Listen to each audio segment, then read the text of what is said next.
నీ పుత్రుని వీరమరణం గురించి నువ్వు శోకించకు మాత. విష్ణువు నీ సామర్థ్యాన్ని ఇలా సవాలు చేస్తున్నాడు.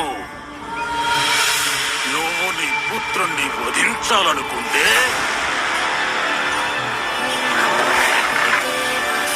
వాడు తన భక్తుణ్ణి కాపాడాలనుకుంటున్నాడు.